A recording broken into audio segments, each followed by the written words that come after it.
नमस्कार देवियों और सज्जनों, आपका स्वागत है मेरा इस चैनल में जिसका नाम है मनी लैंड्स में बातें करते हैं शेयर मार्केट से जुड़े हुए खबरों के बारे में। तो चलिए शुरू करते हैं। तो सबसे पहले वीडियो के स्टार्ट में ही बोल देना चाहते हैं कि मैं कोई सेबी रजिस्टर्ड एडवाइजर नहीं हूँ। तो इस चैनल पे बताए गए और या फिर इस वीडियो में बताए गए जो भी स्टॉक्स हैं वो सिर्फ इंटरटेनमेंट पर्पज़ के लिए बनाए जा रहे हैं। इनका इन्वेस्टमेंट से कोई लेना देना नहीं है।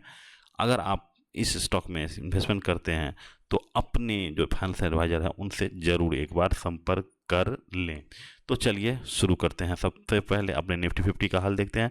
तो निफ्टी 50 का हाल जो पहले पिछले 2 दिन 3 दिन से लगातार जो गिर रहा था उसमें आज थोड़ी सी सपोर्ट आई है और वो सपोर्ट 50 डे मूविंग एवरेज पे जाके रुकी है। यहाँ पे देखिए, यहाँ पे इसको जूम करते हैं, यहाँ पे देखिए 50 डे मूविंग एवरेज पे आके ये प्राइस जो है यहाँ पे आया और फिर यहाँ से बाद जो आज जो खुला शेयर बाजार तो यहाँ से ऊपर की तरफ अब जाने की संभावना है। तो 50 डे मूविंग एवरेज से ऊपर तो फिलहाल अभी तो लग रहा है कि इसमें थोड़ा सा स्ट्रेंथ आएगा और ये थोड़ा सा ऊपर जाएगा। और ऊपर जाने का सबसे बड़ा कारण ये भी है कि जिस तरह से गोल्डन क्रॉसओवर हुआ है, यानी 50 डे मूविंग एवरेज जो 200 डे मूविंग एवरेज को नीचे से काटा है, तो यहाँ से कोई भी स्टॉक्स में या फिर कोई भी चार्ट में एक स्ट्रॉन्ग चीज़ को स्ट्रॉन्ग बताता है, स्ट्रेंथ को बताता है और यहाँ से ये ऊपर जाने की संभावना है।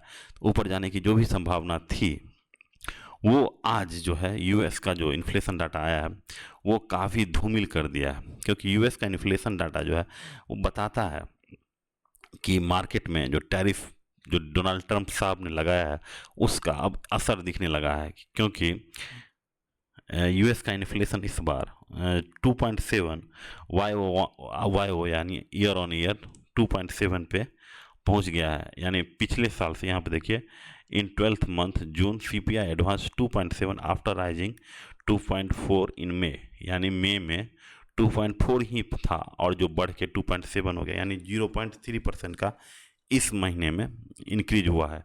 तो इन्फ्लेशन डाटा जो है इंक्रीज होने का मतलब हुआ कि वहाँ पे आप समझिए कि गैस, फूड और जो रहने का खर्चा है उसमें बढ़ोतरी होने के कारण ये इन्फ्लेशन आया है। तो जिस तरह से जोरन पावल ने बोला था, यानी फेड के जो चीफ हैं उसने बोला था कि हम वेट और वॉच करेंगे कि अगर टैरिफ के कारण अगर इन्फ्लेशन आता है तो हम रेट कट नहीं करेंगे। अगर अब फिलहाल जिस तरह से इन्फ्लेशन बढ़ा है, यहाँ पर 2.7 पे गया है, वहीं आप देखिएगा कि कल जो है जो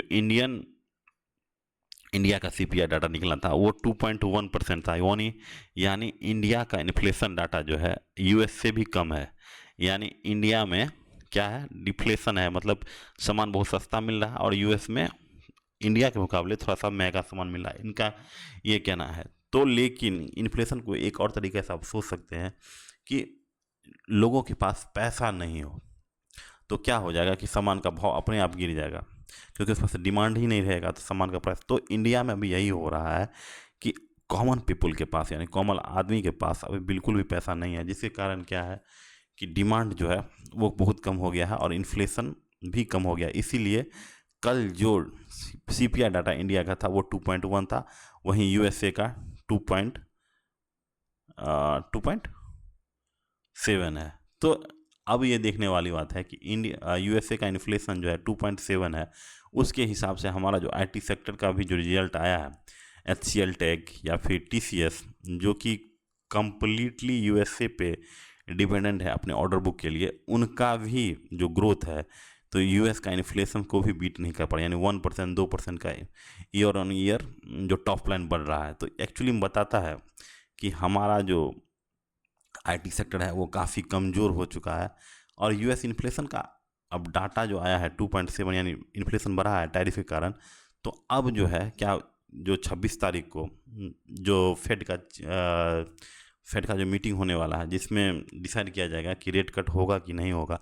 और ये जो सीपीआई का डाटा है ये कम्प्लीटली अपोजिट बता रहा है कि सीपीआई के डाटा से तो ये लगता है कि इन्फ्लेशन बढ़ रहा है। इन्फ्लेशन बढ़ते ही रेट कट नहीं होने वाला है, क्योंकि रेट कट तब होता है जब इन्फ्लेशन डाउन होता जाता है, ठीक है। क्योंकि इन्फ्लेशन कम होगा तो क्या होगा कि सिस्टम में हमको रुपया भेजना पड़ेगा, सिस्टम में रुपया भेजने से क्या होगा कि फिर डिमांड बढ़ेगा और इन्फ्लेशन बढ़ेगा। तो इन्फ्लेशन को हमेशा 2.2 के आसपास रखने की कोशिश किया जाता है।